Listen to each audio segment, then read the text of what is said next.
Eva, la charla se llama Sarkany, el linaje dragón.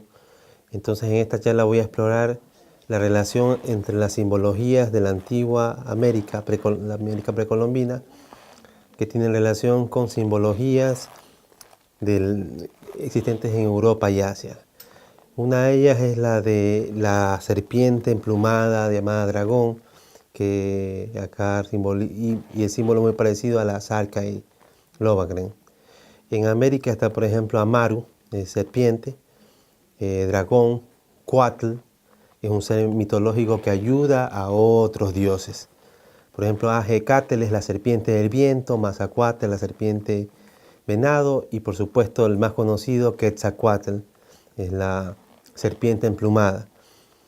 Y se la representa, hay una manifestación llamada Ocelocuatl, la serpiente jaguar, en la cual justamente es una serpiente que está devorando su cola y tiene mucha relación con la iconografía del Sarkany Lovagren, ¿no? Entonces, aquí estoy mostrando la insignia de la Orden Dragón o Sarkany Lovagren, fundada en 1408 por Sigmund, el rey de Hungría. Y bueno, eso es historia húngara realmente, ¿no? Y muestro esta placa, que es de la colección Crespi, y fue hallada en 1938 por el sacerdote italiano de la famosa colección, que hay que entender de que no era simplemente alguien que compraba, sino hacía excavación arqueológica con algunos arqueólogos e investigadores, entre ellos Max Conans, y lo que vemos aquí es una representación antropomórfica de lo que yo pienso es un rey que perteneció a este linaje dragón. ¿En qué me baso para decir esto? Porque tú sabes que muchos de los reyes tienen ciertas características físicas, la parte como pronunciada del maxilar superior e inferior, y vemos que es una forma de serpiente, una corona, y está cogiéndose la cola en esta posición. Entonces esto sugiere de que tiene mucha relación con la insignia de Sarkany Lovagren, ¿no? Y eso es lo que trato. Esto no es una conclusión, sino es una pregunta. Me hago esa pregunta. Ahora, al menos en América, esta pregunta no puede ser contestada.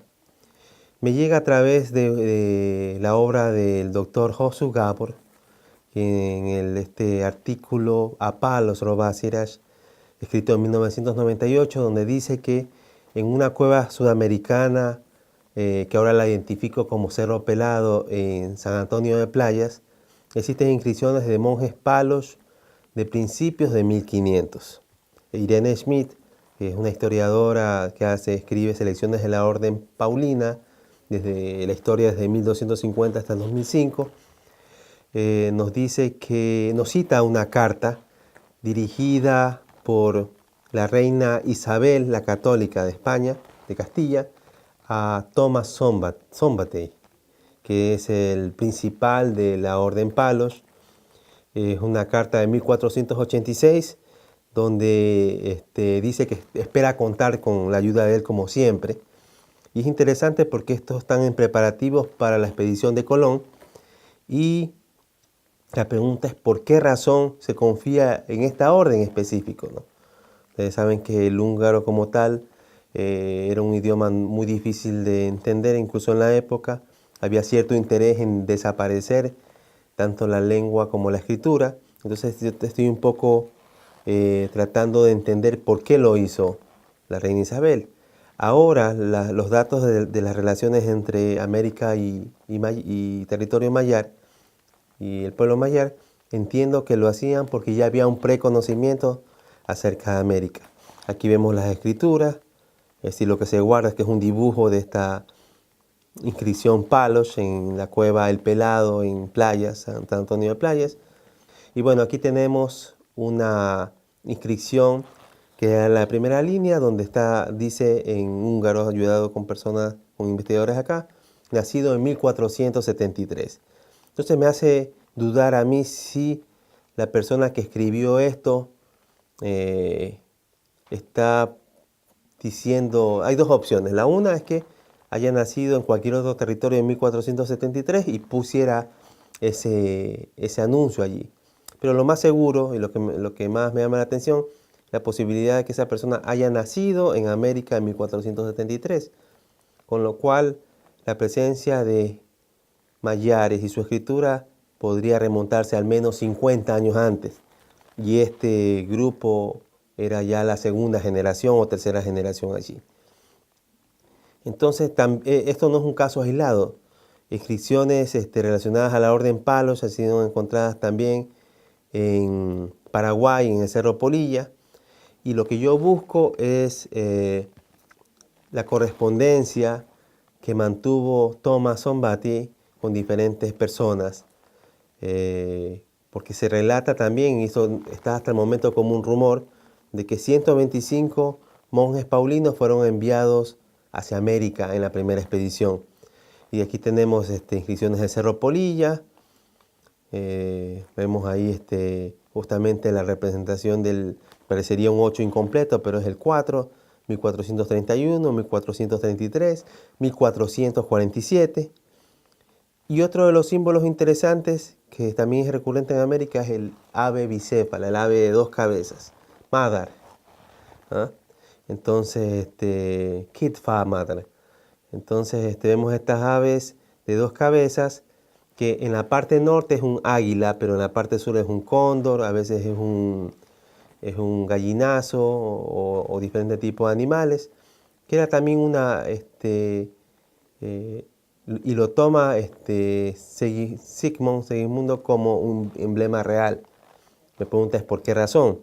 El ave bicéfala está presente en el noroeste argentino, también en la cultura rarámuri en Oaxaca, en México, entre los mayas. Y esto es interesante porque este es el escudo precolombino del linaje de Huayna Cápac. Y no solo vemos aves bicéfalas, sino también vemos yelmos y vemos una especie de torre como alguna construcción antigua, con un estilo muy clásico. Y hay unos símbolos, es decir, hay que entender de que tanto el escudo de Ecuador como el escudo peruano podrían tener una inspiración en antiguos escudos precolombinos. Entonces, hasta el momento esto permanece como un poco oculto y es lo que tratamos de investigar, la parte que tratamos de hacer en Ecuador. Esto es en Costa Rica y volvemos a otro símbolo también recurrente en América y en Hungría, en territorio mayar, que es la serpiente Amaru, ¿no? Entonces, a mi parecer, y eso es lo que expongo, y eso es lo que he expuesto, y quiero resumir mucho esto de aquí, en diccionarios sumerios que he consultado, la palabra Amaru significa diluvio. Entonces, en cambio, en quechua, en aymara, en quiché, en guaraní significa serpiente. A mí lo que me sugiere esto es que el símbolo de la serpiente como tal, que adoptaron los americanos y algunos pueblos acá, pueblos mayares, es un indicativo de su linaje, y su linaje como sobrevivientes del diluvio. Y la palabra Amaru también sugiere una fecha. Si no me equivoco, esta fecha era bueno, por aquí lo tengo anotado, es el 10º mes de Lagas durante el Ur III, y podría ser una fecha entre 10.000 y 12.000 años de Cristo, cuando se suponía que no había civilización en América. Entonces, en esencia, a mi parecer, americanos y mayares fueron ese linaje que sobrevivió al diluvio y se refugiaron en diferentes partes del mundo. Posiblemente su territorio original es lo que dicen los Arbishuras como Aniahit, ¿no? Y es más, esa palabra Aniahit se conserva todavía en Bolivia como un indicativo de una gema grande de color precioso. Entonces, esto es un trabajo muy extenso, muy profundo. Aquí, por ejemplo, yo hago la comparación entre el mundo superior, Yanampacha, que en la cosmovisión mayar podría ser el Felsho Vilak, el mundo medio, Caipacha, el Kutsepsho Vilak, el inframundo, el Lucupacha, que sería el Alsho Vilak, y justamente liderados por los Urkus, de los señores de las montañas o de las piedras, y por el Tutu, que es el pájaro sagrado.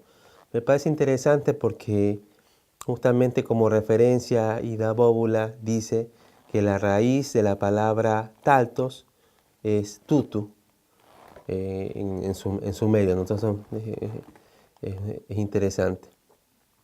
Hay cosas en la historia que se mantienen como leyendas. Una de ellas es el arribo de un gran gobernante llamado Nach Lang. Y Nach Lang es una palabra que puede entenderse en mayar. Hasta ahora es un misterio en América. De dónde vino Nach Lang, nadie sabe. Pero acá, por ejemplo, sabemos que esa palabra significa gran lumbre, puede ser relativo al sol. Y también sabemos, según la tradición oral, de que llegaron sacerdotes, sacerdotisas, gente que trabajaba con orfebrería, con textiles, gente que trabajaba con muchísimas oficios y también gente común que trabajaba agricultura. Y lo interesante es que fundan, ellos avanzan hacia el norte, ya lo que es ahora es Ecuador, y fundan Caracas. Y Caracas es una palabra maya que según me dicen significa valiente. También está al norte lo que ahora se llama Manta, se llamaba Yokai, que también es un nombre mayar. Y aquí tengo una lista, por ejemplo, de nombres que se repiten, tanto antropónimos, topónimos, tanto en América como en territorio mayar, como Tikara, relacionado a los tikaranes de Armenia, Bukai, Yokai, Garay, Pincay, Pilay, Kun, Hati, Kinde, y recuerdo que un talto será el nombre Kende, ¿no? Pipay, Chapi, Kaiser, Chipo, Chipay y otra serie de nombres, ¿no? Ahí está, eso lo pueden ver allí, ¿no? No es concluyente esta investigación, simplemente estoy enumerando ciertos datos y confiando en que la gente, los amigos aquí me den y me aporten más información al respecto. Vestimentas como la sique y la chango, que se parecen mucho a las vestimentas de reales incas y a las vestimentas de los otavalos. Aquí vemos una imagen de una señora ataviada, incluso, es decir, esto no es una vestimenta que se parece, es la misma vestimenta. Anaco, una falda que se cierra en el centro, chumpi, una fajilla con símbolos, el textil, la blusa, una especie de manto que sirve para diferentes cosas, incluso guardar objetos, personas, llevar a los niños. Y en esencia, como decía Juan Morix, es como si necesitamos de alguna manera rastrear el pasado de los mayares, pero también nosotros como americanos necesitamos rastrear nuestro pasado. No sería totalmente justo decir fueron de aquí hacia allá, ni tampoco decir fueron de allá, vinieron de allá hacia acá. En este momento es totalmente necesario establecer primero todo lo que nos une, no lo que nos separa. En ese momento en que primero entendamos que nos une lengua, allá sería aquí el mayar, allá sería el zafique, el chapalachi, en la lengua, por ejemplo, de Catacaos, de Sechura, habían palabras como, por ejemplo, para definir sol, nap, turinap. No es onomatopeico, no es simplemente decir pa para referirse a papá o decir ma para referirse a mamá. No, esto está alejado completamente de evolución paralela de la escritura o de la lengua. Esto ya sugiere contacto, un contacto real y un contacto consistente.